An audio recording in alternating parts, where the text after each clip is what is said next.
First of all, how, as you've gone through a few practices here, how are you different on the practice field this year as opposed to the last few years? Well, I think number one, you're starting at a different plane. I mean, last year it was very basic stuff. You had to rep your base stuff over and over and over because a bunch of guys had never played before. And now the base installation can go so much quicker. You can get in the situations more. You can teach more football. You know, formations, field position, clock. Last year we were just trying to get 11 guys lined up in the right spot, and now you can really do some teaching. So it's really been fun. Second one, but follow-up is talk a little bit about the excitement level of being at that spot so early in camp. Well, again, now you're preparing to win games and not just trying to get guys lined up in base alignments.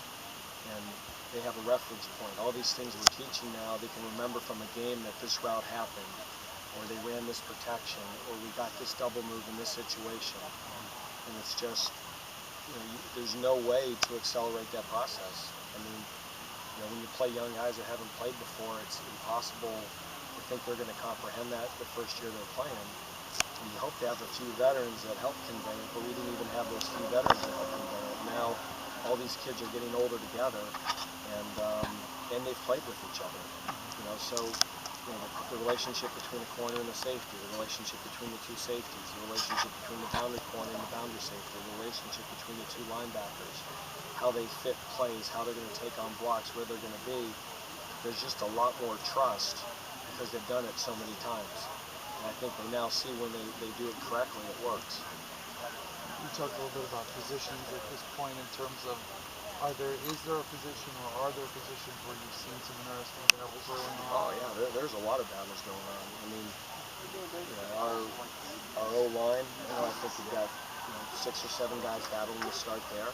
I think right now we clearly have a top 6, and we'd expect all those guys to play, but we're really looking for 7 and 8 to step up. Tailback battle is awesome. I mean, it's 5 guys battling for playing time and carries. Anton and Hopgood is back now, and Jamel and John Pettigrew and Givens. All those guys can get reps at the ones. And so it's competitive, and guys get maybe a little dinged up, and they don't miss practice because they know they can't afford to miss. Receiver, I can't tell you who's starting right now. I mean, it's a group of 5, 6, 7, or 8 of them that are all running with the ones. And as we go through camp, we'll see which guys can sustain the effort and sustain production and make plays. But I think a bunch of those guys will be playing the first few games of the year anyways. Defensive line, we have depth. There's battle at linebacker. There's battle in the secondary. I mean, it's across the board. It's the best. I mean, it's the best depth we've ever had. You talking injuries at this point? I mean, I don't see a lot of guys on the sideline, but I'm not talking about guys that are going to miss a day or two of camp. I mean, are there any serious injuries at this point? Well, we had a young man yesterday that had a knee and is going to do an MRI today, and we'll see how that goes. So, I don't want to share that yet, but depending on the result of it, we may have a guy that's out for the year. We're hopeful that the MRI comes back positive. But other than that, we're dealing with ankle sprains and groin pulls and things that are 2 to 3 day injuries. And then for the scrimmage on Saturday, what is your goal for that scrimmage? The goal for the first scrimmage is always to give guys a lot of plays. To try to keep the schemes pretty basic and see guys that can execute our base stuff. So it's not going to be a lot of different situations. The second scrimmage is usually where we hit a lot of the game-specific stuff, whether it be 2-minute, 4-minute, red zone.